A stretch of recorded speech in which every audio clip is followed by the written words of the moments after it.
दोस्तों, स्वागत है आप सभी का बाजार भास्कर के स्टॉक मार्केट न्यूज सेक्शन में। आज हम लोग 20 से भी ज्यादा इंपॉर्टेंट न्यूज कवर करने वाले हैं। सो गाइस, वीडियो में एंड तक बने रहें क्योंकि हम हर एक न्यूज को डिटेल में डिस्कस करने वाले हैं।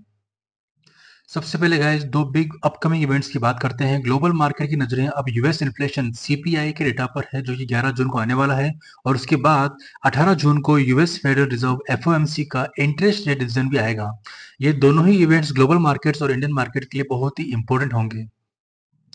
इन दोनों ही न्यूज़ से रिगार्डिंग आपको इम्पोर्टेंट डेटा को हम लोग इसी चैनल पर अपडेट करते रहेंगे। बने रहें गाइस हमारे चैनल के साथ। और इस वीडियो में हम आगे देखते हैं, बैंकिंग एंड फाइनेंशियल सेक्टर्स के न्यूज़ को देख लेते हैं। पहली न्यूज़ है गाइस आरबीआई की तरफ से। आरबीआई ने बैंक्स को ब्रिक वर्क रेटिंग एजेंसीज की सर्विसेज को यूज करने की जो पाबंदी थी वो हटा दी है। ये बैंक्स के लिए गाइस फ्लेक्सिबिलिटी बढ़ाएगा और क्रेडिट रेटिंग प्रोसेस को और भी ज्यादा ऑप्शंस देगा। तो फाइनेंशियल सेक्टर के लिए गाइस ये पॉजिटिव न्यूज़ है। अगली न्यूज़ है गाइस, आरबीआई डिप्टी गवर्नर ने माइक्रो फाइनेंस सेक्टर में हाई इंटरेस्ट रेट्स और मार्जिन पर बात की है।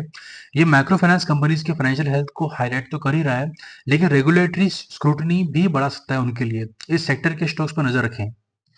अगली न्यूज़ है गाइस, एसबीआई ने FY25 के लिए गवर्नमेंट को 8,076 करोड़ का बड़ा डिविडेंड दिया है। Huge news guys. ये एसबीआई की जबरदस्त प्रॉफिटेबिलिटी और फाइनेंशियल स्ट्रेंथ को दर्शाता है, जो पीएसयू बैंकिंग सेक्टर के लिए बहुत ही पॉजिटिव सिग्नल है।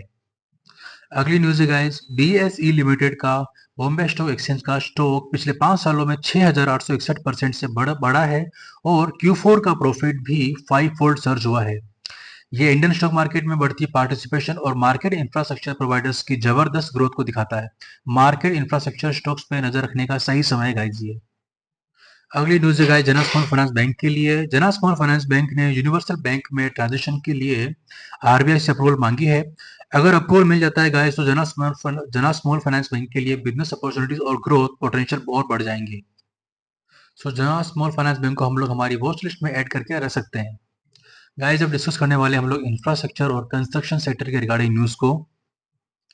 अगली न्यूज़ है guys, NHAI infrastructure investment trust InvIT launch करने जा रहा है, जिससे कि इन्वेस्टर बेस बढ़ेगा। ओके, ये इंफ्रास्ट्रक्चर प्रोजेक्ट्स के लिए नए फंडिंग एवेन्यूज को खोल देगा और इन्वेस्टर्स को भी स्टेबल रिटर्न्स का मौका मिलेगा। पूरे इंफ्रास्ट्रक्चर सेक्टर के लिए पॉजिटिव न्यूज़ है गाइस। अगली न्यूज़ है गाइस, एलएनटी ने जेएसडब्ल्यू एनर्जी के भवाली पंप स्टोरेज प्रोजेक्ट के लिए एक सिग्निफिकेंट ऑर्डर सिक्योर किया है। ये एलएनटी जैसे इंजीनियरिंग बेहेमोथ के लिए एक बड़ा ही बूस्ट है और इंफ्रास्ट्रक्चर प्रोजेक्ट पाइपलाइन की एक्टिविटी को दर्शाता है। अगली न्यूज़ है गाइस, आईटीडी सीमेंटेशन इंडिया ने 893 करोड़ का ओडिशा जेटी प्रोजेक्ट हासिल कर लिया है। ये कंपनी के ऑर्डर बुक और बिजनेस ग्रोथ के लिए पॉजिटिव है। साथ ही साथ कंस्ट्रक्शन सेक्टर के लिए भी एक अच्छी पॉजिटिव सिग्नल वाली न्यूज़ है। अगली न्यूज़ है गाइस, आईआरबी इंफ्रास्ट्रक्चर का मई मंथ का टोल रेवेन्यू 9% बढ़कर 581 करोड़ हो चुका है। ये रोड यूजेस में बढ़ोतरी और कंपनी के ऑपरेशनल परफॉर्मेंस की बेहतरी को दर्शाता है। गाइस, आईआरबी इंफ्रास्ट्रक्चर को हम लोग हमारी वॉच लिस्ट में ऐड करके रख सकते हैं। अब बात करते हैं कुछ ऑटो एंड डिफेंस सेक्टर के स्टॉक्स की। अगली न्यूज़ है गाइस, केयर एज रिपोर्ट के मुताबिक FY26 में टू व्हीलर वॉल्यूम्स में 8 से 9% तक की ग्रोथ हो सकती है। ये टू व्हीलर कंपनी जैसे कि hero MotoCorp, Bajaj auto, TVS के लिए एक जबरदस्त पॉजिटिव आउटलुक है, जो रूरल डिमांड और मार्केट रिकवरी को दर्शाता है। अगली न्यूज़ है गाइस, एप्पल ने WWDC 25 में अनाउंस किया है कि 13 और ब्रांड्स को वो शामिल करने वाला अपनी कार कीज के लिए, इंक्लूडिंग टाटा कार की और वॉलेट फीचर्स भी लॉन्च करेंगे। बेसिकली ये टाटा मोटर्स की मॉडर्न टेक इंटीग्रेशन और ग्लोबल पार्टनरशिप्स की तरफ बढ़ते कदमों को दिखाता है। ऑटो ओएम्स के लिए डिजिटल इनोवेशन जरूरी है और ये पूरे ओवीएम सेक्टर, ऑटो सेक्टर के लिए एक अच्छी न्यूज़ है। अगली news guys, Bharat electronics limited के लिए। बेल को इंडिया आर्मी के QRASM quick reaction surface to air missile acquisition से 300 बिलियन का फायदा मिल सकता है। ये बेल के ऑर्डर बुक के लिए एक मैसिव बूस्ट है और डिफेंस पीएसयू स्टॉक्स में एक बड़ा ही पॉजिटिव ट्रिगर है। मेक इन इंडिया डिफेंस का फ्यूचर बहुत ही ब्राइट है गाइस। बेल को हम लोग वॉच लिस्ट में ऐड करके रख सकते हैं। अगली न्यूज है गाइस, GRAC के लिए। Garden reach ship builders and engineer GRAC ने मरीन सिस्टम और एक्सपेडिशन क्रूजेस के लिए स्वीडिश और डेनिश फर्म के साथ MOU साइन कर लिया है।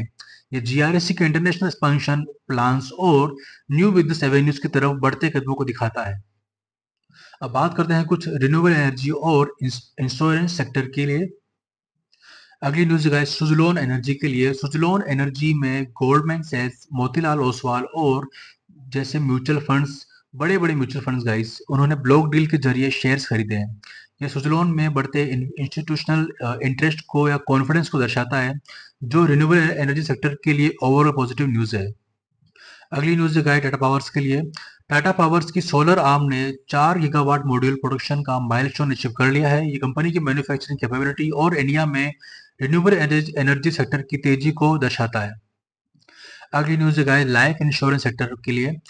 मई मंथ में लाइफ इंश्योरेंस सेक्टर ने जो बिजनेस किया है वो 13% से बढ़कर 30,463 करोड़ तक हो गया है, जिसमें एचडीएफसी लाइफ इंश्योरेंस ने 33% और एसबीआई लाइफ ने 25% की ग्रोथ को बुक किया है। ये ओवरऑल इंश्योरेंस सेक्टर के लिए बहुत ही पॉजिटिव न्यूज है, जो बढ़ती हुई फाइनेंशियल अवेयरनेस और स्टेबल कंज्यूमर डिमांड को दर्शाता है। चलिए अब कुछ metals, pharma, hospitality and digital sector की न्यूज को देखते हैं। अगली न्यूज़ है जेएसडब्ल्यू स्टील के लिए। जेएसडब्ल्यू स्टील ने मई 2025 में 8% Y crude steel production increase report किया है। ये स्टील सेक्टर में डिमांड की हेल्दी ग्रोथ को दर्शाता है। सो गाइस जेएसडब्ल्यू स्टील को हम लोग वॉच लिस्ट में ऐड करके रह सकते हैं। अगली न्यूज़ है गाइस जिंदल सो limited middle east pipe manufacturing में $118 मिलियन का इन्वेस्टमेंट कर रहा है। ये कंपनी के इंटरनेशनल एक्सपेंशन प्लान्स और ग्लोबल प्रेजेंस को मजबूत करता है। अगली न्यूज़ है गाइस ग्लेनमार्क फार्मा के लिए। ग्लेनमार्क फार्मा डीजीसी अप्रूवल के बाद कैंसर ट्रीटमेंट ड्रग लॉन्च करेगा। ये ग्लेनमार्क के प्रोडक्ट पोर्टफोलियो और फ्यूचर रेवेन्यू स्ट्रीम्स के लिए काफी पॉजिटिव न्यूज़ है। अगली न्यूज़ है गाइस लेमन ट्री के सीएमडी ने कहा है कि इंडिया में होटल्स का बूम डोमेस्टिक डिमांड की वजह से हो रहा है। ये इंडिया के ट्रेवल और हॉस्पिटैलिटी सेक्टर के लिए पॉजिटिव सेंटीमेंट है, जो स्ट्रॉन्ग डोमेस्टिक कंजम्पशन को दिखाता है। अगली न्यूज़ है गाइस प्रोटीन ई गवर्नमेंट टेक्नोलॉजीज ने बीमा शुगम इंडिया फेडरेशन से 100 करोड़ रुपए का ऑर्डर सिक्योर कर लिया है। ये डिजिटल इंफ्रास्ट्रक्चर और ई गवर्नेंस सॉल्यूशंस में बढ़ती डिमांड को दिखाता है। अगली न्यूज़ है गाइस सॉरी ये ग्लोबल लेवल की न्यूज़ है। बगदाद और एरबिल के बीच रेवेन्यू शेयरिंग पर डिस्प्यूट बढ़ चुका है। ये ग्लोबल ऑयल सप्लाई में अनसर्टेनिटी को बढ़ा सकता है, जिससे क्रूड ऑयल प्राइसेस पर असर पड़ सकता है। हम इंडिया जैसे ऑयल इंपोर्टिंग देश के लिए एक नज़र न रखने वाली खबर है, बिकॉज हम बहुत ज़्यादा इंपोर्ट करते हैं, तो क्रूड ऑयल के प्राइस पे बहुत सी बिजनेस इंडस्ट्रीज डिपेंड करती है। सो इस न्यूज़ को कंटिन्यूस ट्रैक करते रहें।